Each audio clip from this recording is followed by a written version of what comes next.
Gente, hoy hablaremos de protagonistas que casi mueren en el capítulo 1, casi se termina la serie más empezar, y en algunos casos más de una vez. Ya sabéis, darle me gusta, compartir, pero sobre todo el hype dejad vuestra lista en los comentarios. Desde el ninja que era odiado por todos, hasta el trabajador con el peor día de la historia del anime, Naruto. En comparación con otros de este video, quizás Naruto de primeras parece que no lo pasa tan mal en su primer capítulo. Bueno, quizá no es tan así si nos fijamos bien. El capítulo empieza con Naruto haciendo de las suyas, pintando el monte Rushmore de los Hokages, siendo castigado por Iruka Sensei, pero a la vez animándolo para que se esforzara, invitándole a ese ramen tan típico de Naruto. Lamentablemente aún así no conseguiría aprobar el examen, porque no podía crear un buen clon. Pero el profesor Mizuki le decía que por lo menos le dejara intentarlo otra vez, que se había esforzado, como tal el clon lo había creado, aunque era un poquito pocho y un poquito malo, lo había intentado bastante. Pero Iruka decía que eso no sería ser justo, que no se merecía aprobar. Claro, en este momento Mizuki Sensei parece un profesor que apoya, bueno, bastante bonachón, incluso le sugiere de manera casual que existe un pergamino que podría ayudarlo con sus problemas. No porque fuera un buen profesor, ya que técnicamente lo estaba incitando a robar, sino porque quería que robara el pergamino con técnicas muy poderosas, incluso prohibidas. Y qué mejor que utilizar al niño más odiado de toda la aldea para que robara eso, tú después robárselo a él y huir sin que nadie te atrape. Es una jugada bastante maestra, la verdad. Pero bueno, ¿por qué digo que estuvo a punto de morir? Bueno, si no fuera por Iruka Sensei, se hubiera muerto 2 o quizá 3 veces. Si te pones a pensarlo bien, primero Mizuki le tira unos cuantos kunais a Naruto mientras estaba hablando con Iruka Sensei, y Naruto lo esquiva entre comillas, ya que Iruka lo empuja, obviamente llevándose él unas cuantas heridas, no muy graves pero unas cuantas. Pero no solo le cubrió esta vez, sino que un poquito más adelante se tanqueó un shuriken gigante, cosa que sí que hirió bastante a Iruka, al menos en comparación con los kunais, y esto obviamente hubiera matado a Naruto de este momento. Pero además podemos sumar una tercera salvación de Iruka, ya que a lo largo de este capítulo el inútil de Hiruzen nos da a entender que el poder del pergamino podría romper el sello de Kurama, y si se rompía el sello de Kurama en ese momento no solo se moría Naruto sino que toda la aldea. Y la verdad es que creo que sin las palabras de motivación de Iruka, llamando a Naruto su mejor alumno, que no era el zorro de 9 colas, que era Naruto Uzumaki, miembro de la aldea, muy probablemente esto hubiera pasado, ya que esa confianza extra que le da el maestro le permite a Naruto utilizar el jutsu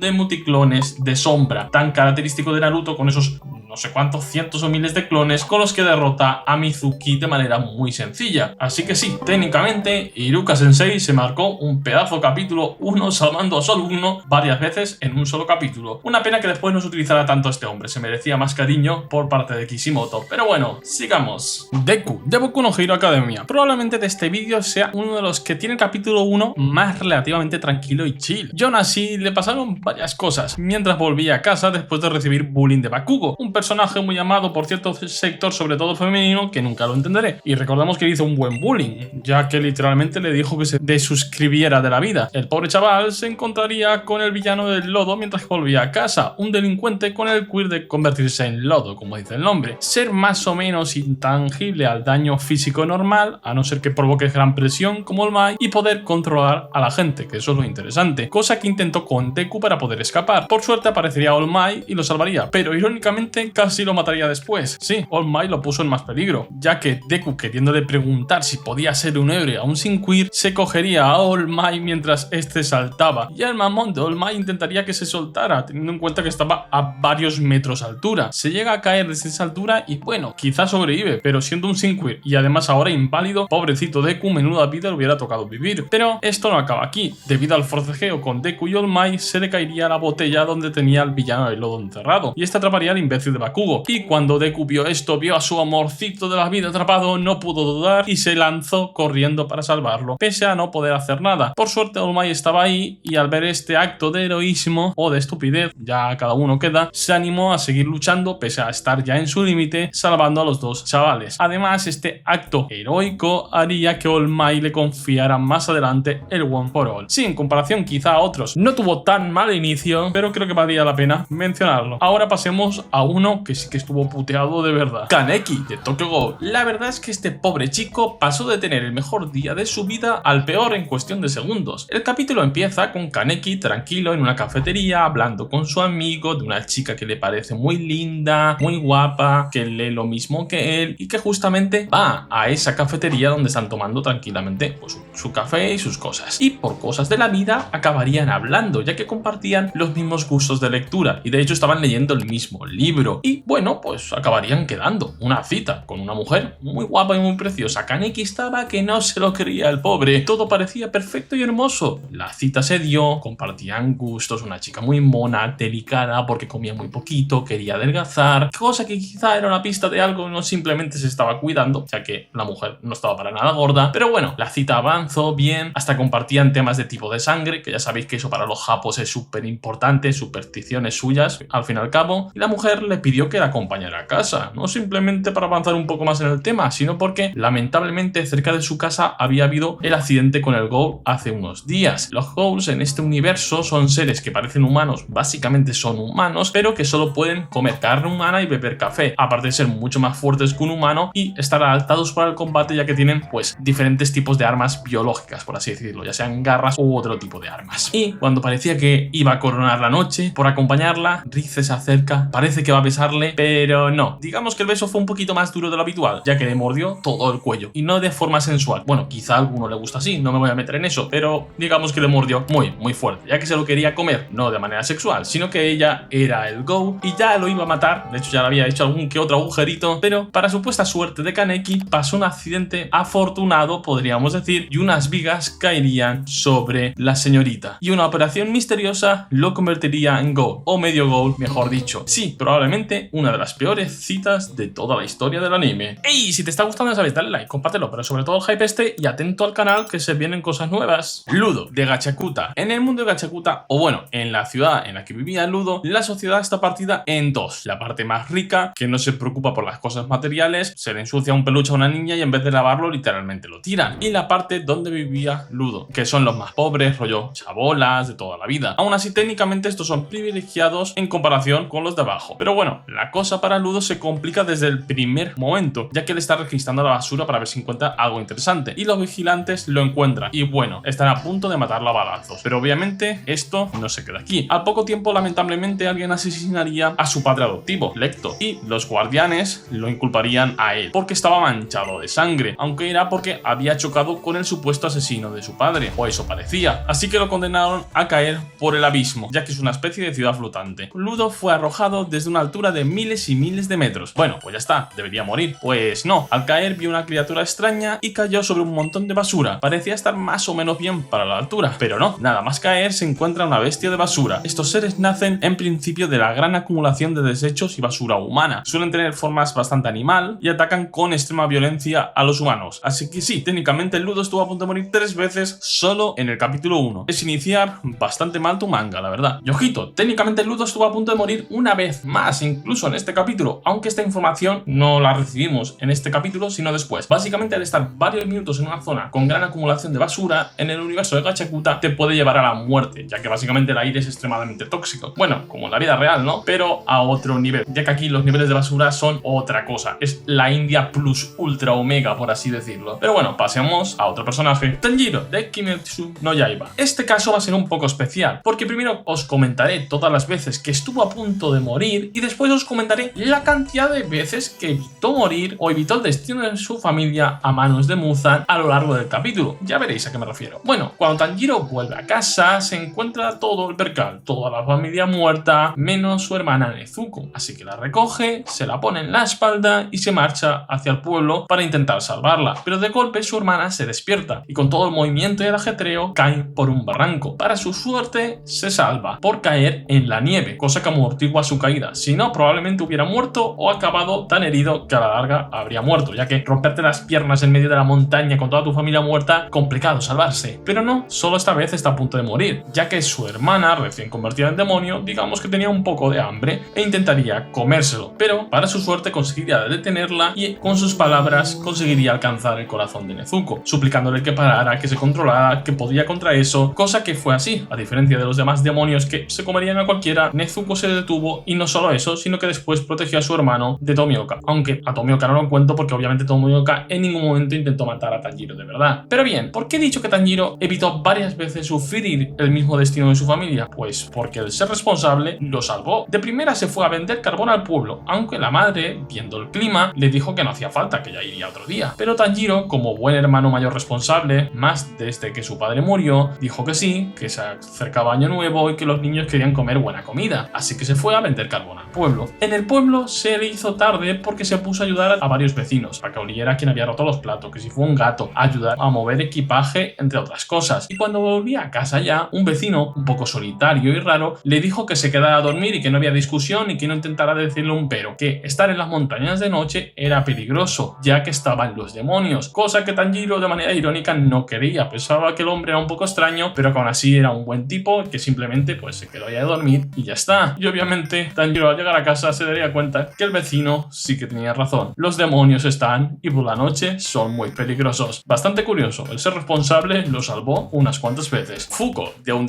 look. Y la verdad es que esta señora también tiene mala suerte, nunca mejor dicho, ya que ella es un look. Para que lo entendáis, en este universo existen los negadores, personajes que tienen una habilidad que niega algún tipo de concepto. Por ejemplo, Andy, que es un Death, pues niega la muerte. Y Fuko es un look que niega la suerte de la gente a la que toca o le tocan a ella. Por eso, el capítulo literalmente empieza con Fuko queriéndose desuscribir de la vida voluntariamente, ya que bueno, su manga favorito de romance había terminado y vivir una vida sin tocar a nadie, sin que nadie te pueda dar un beso o abrazar, era bastante mierda. Así que quería saltar e irse al otro barrio. Obviamente esto no podría ser, ya que Andy aparecería por ahí y se pondría a tocarla y palparla un poquito, ya que básicamente Andy quería descubrir cómo funcionaba el poder de Fuko, y la pilló como si fuera una bolsa de patatas y empezó a dar vueltas por toda la ciudad, para arriba, para abajo, volando entre comillas con su sangre, por así decirlo. Y técnicamente aquí está a punto de morir otra vez porque la pobre chavala se tropieza con una piel de plátano estando en un edificio bastante alto y casi se despeña, y bueno, técnicamente habría cumplido su cometido del día, pero Andy la salvó. Aquí aún no termina la cosa, estuvo a punto de morir otra vez, ya que básicamente a Andy le perseguían una especie de policía de los negadores y estos amenazaron de muerte a Fuko, que no tenían problema en matarla con tal de atrapar a Andy. Para su buena suerte, aunque suene irónico, Fuko activaría su look con Andy dándole un besito y eso provocaría que cayera un meteorito. Por suerte, la mala suerte de Fuko no suele herirla de gravedad, así que técnicamente estuvo a punto de morir varias veces en el capítulo 1, aunque todo se ha dicho, varias porque ella quiso. Rock, de Black Lagoon. Ojo, si no habéis visto este anime os lo recomiendo mucho. Anime básicamente episódico o pseudo episódico de mercenarios en una isla sin ley y este tipo de cosas. Está bastante bien. Pero bueno, nuestro protagonista Rock, que realmente se llama Rokuro Okajima, pero el apodo y por cómo se le conoce es Rock, que se lo ponen en este mismo capítulo, y uno de sus secuestradores. A diferencia de los demás, que casi todos son de protas de Shonen Neketsu, es decir, de peleitas en mundos relativamente peligrosos, Rock es un tío normal que trabaja para una empresa, un salaryman típico japonés. Es verdad que esa empresa es un poco turbia, porque negocia con yakuzas o incluso vende información nuclear a países, digamos, hostiles. Pero Rock no tiene nada que ver con eso, él es un simple trabajador y poco más. Nada más empezar el capítulo, todo su grupo es asaltado en el barco y Revi lo secuestra como una especie de seguro, aunque este no era el plan inicial, simplemente se querían llevar el disco que tenía, pero Revi pues se lo llevó por si acaso, no se fiaba de los socios quienes habían pagado, así que se lo llevó como seguro. Y de un cabreo mientras estaba discutiendo con el jefe, pues Revi casi envía a Rock al otro barrio, ya que esta mujer cuando se cabrea en vez de golpear algo, tirotea cosas. Más adelante Rock estaría en un bar con sus secuestradores, bebiendo así de chill, con el grupo Black Lagoon. Sí, puede parecer raro en sí estar bebiendo con tus secuestradores, pero como tal ellos no le querían hacer ningún tipo de daño, así que estaban tranquilamente bebiendo y pasándoselo bastante bien. Es más, entre Revi y Rock empezaba a verse cierto coqueteo entre insulto e insulto que más adelante se desarrollaría un poco más, pero bueno, estarían bebiendo tranquilamente hasta que otro grupo de mercenarios militares los atacó, y con bastante potencia, porque querían, bueno, el disco y toda la información, porque, bueno, por cosas de mercenarios. Por suerte, Revi en este universo está extremadamente rota, siendo posiblemente la mejor tiradora de su universo. Si tiene 2 pistolas, esta mujer puede con casi todo el verso, no es coña, y así pudieron salvarse por suerte, pero ahí estuvo a punto de morir otra vez. La cosa es que en principio parecía que al final simplemente negociarían con la empresa directamente y si aceptaban pues les devolverían a Rock y ya está, y si no pues lamentablemente para él lo dejarían en Malasia y probablemente moriría porque hay muchos ladrones y simplemente le pegarían un navajazo. Experiencia Barcelona. Pero para su mala suerte el jefazo de Rock era un corrupto que simplemente para no levantar sospechas decidió que se destruiría tanto el disco como que Rock había muerto, ya que de esa manera podrían reconstruir Industrias Asahi mucho más fácil, sin ningún tipo de inconveniente. Y para rematar la cosa, si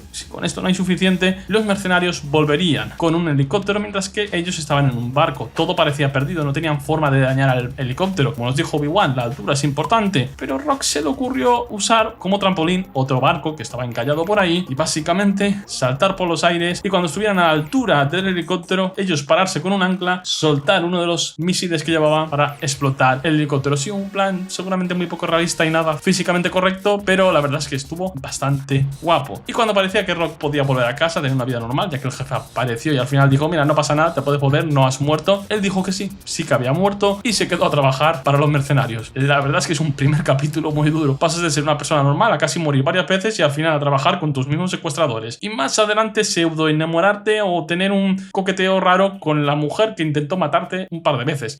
Cosas de Black Lagoon, lo más normal.